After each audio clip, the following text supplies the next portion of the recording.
Well, welcome to the culminating event of our memoir writing class. Y'all are all, I'm just so grateful that you all did it and that you have created these great things. This was, as you know, funded by the Aroha Seating Vitality Arts, and through that we were able to do this pilot project of virtual learning. And while some of us are pretty comfortable with Zoom, some other of us, myself included, it doesn't always connect for me, but y'all were good to make it through there, and everybody's connections sort of stayed strong. I heard some of you didn't, but I didn't get to participate with you, but I have read some of the material, and I hope that you'll be comfortable today reading some of it for us, because our agenda today is to film you reading some of your material, and if you're not comfortable with that, we're not on Facebook Live today. Jeanette Stone, who is a bookmaker, most of you know Jeanette. If you don't, well, this is Jeanette Stone from Potts Camp, and she's going to help us create a book using the signatures of what y'all have written and what you sent me, plus some extra paper in there for your next chapter in this journey that you started. I want to thank Dr. Elizabeth Cruz, who took this journey with us, and she's got a couple of things she wants to say to you before we start our reading. I want to thank you for not only participating, but for being honest and willing to look inside and look back at your past and, be real with yourself and with me, and allowing me to see into your lives and into your histories through what you've written, because I do realize that while you may share today and we've printed one that you're willing to share, I've read most of all of your stuff, and so I appreciate you sharing that with me as you move forward, and I hope you all continue on and keep writing. If you ever want to send me pieces, feel free. I would love to read them. If you ever get stuck and you're like, I don't know what to do next, feel free to reach out. I'm happy to prod you along a little bit. And I think it's important for us to remember who we are by looking back. And I think it helps us to better understand who we are now when we're able to do that. And I think that you've all done an excellent job of that.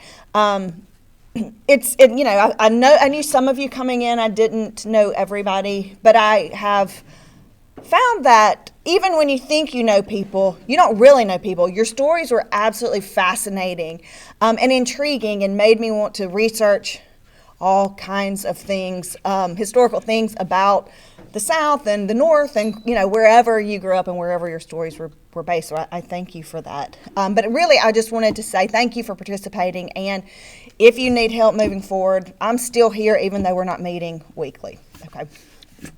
I chose transformational moments. Now, I am not a deep thinker, and I'm probably never going to put down some things on my memoir because I don't want to. And I'm not a person that puts real sad things down. I think I got that from my daddy. He always wanted everything to have the best light on it. So anyway, this is my transformational moments. I'm glad I'm old. I'm glad I am a late bloomer. I'm glad I was born and have lived in Mississippi all my life. This gives rise to the assumption that some things never change, but they do, and I'm going to give you some examples. Reading, sports, and bicycles were my favorite things as a child. Never a doll lover or a dress-up type. Action, adventure games, and maybe a teddy bear were my favorite pastimes. I rode my bicycle everywhere, and finally my best friends, Mary and Margaret Ellis, and I had probably explored every secret spot in our north side neighborhood of New Albany. I played baseball with the neighborhood boys about every afternoon in the playground at Cleveland Street Elementary. I hated dresses and lived in cutoffs and a blue gingham shirt from a Girl Scout performance on a local TV station. The only kink in my perfect life was my piano lessons. I was not good, I was not interested, and I'm a little tone deaf. I memorized every piece I ever had as quickly as I could so that I never learned to sight read. And then there was the practicing to do that. the summer of my 13th birthday, things began to be a little different. Mother said that I must be careful about how I sat, and I had to wear a bra all the time. I grew 6 inches in 1 year, and my big feet quit growing.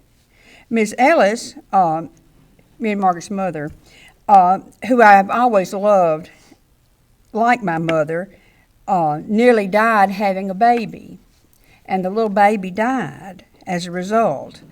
And I worried about that happening at my house. It was my first encounter with death. Miss Ellis bought Mary and Margaret a book that summer that was called Ann Landers Talks to Teens About Sex. We would sit on the front porch and read aloud to each other about all the perils of adolescence and scream with laughter. Little did I realize that they would soon be dating and in love in just a couple of years. I should have waited for the movie. Those late night movie watching Tarzans were just about over for us by then. Dr. Ellis used to come in late and he'd watch Tarzan with us. Yes, the music lessons still plagued me. About a week before school started, I arrived at my weekly music lesson, hot and sweaty from a ball game. Mrs. Pittner was a small, saintly little lady, and she looked at me and said that she wanted to ask me a question. I remember I just looked at her. She said, "Suzanne, why are you here? You clearly would rather be anywhere else. You do not enjoy our time together, nor do you seem to enjoy the music. You are wasting both our times and your mother's money on something that you're not interested in it." Well, momentarily I was taken aback as I struggled for an answer. Did Miss Pittner not like me? Was I a hopeless case? And then I realized that she was not asking me as a student. I was part of the equation for results. She was not asking my mother. She was asking me what I thought about it. I had a say-so in this equation. I never took another lesson. I like to hear pretty music, but I'm just not talented that way. Occasionally I have a twinge of regret at not being able to play a tune or Christmas carol for the grandchildren, but I know in my heart I made the right decision. Aside from becoming a Christian, that was the very first adult decision I ever made. Later that week, I packed away my cutoffs and my beloved gingham shirt, the bat, the ball, and the glove. The bicycle stayed out and about, and I began making a better effort at how to sit and wearing that bra. I also borrowed a copy of Ann Landers' book, just to be on the safe side.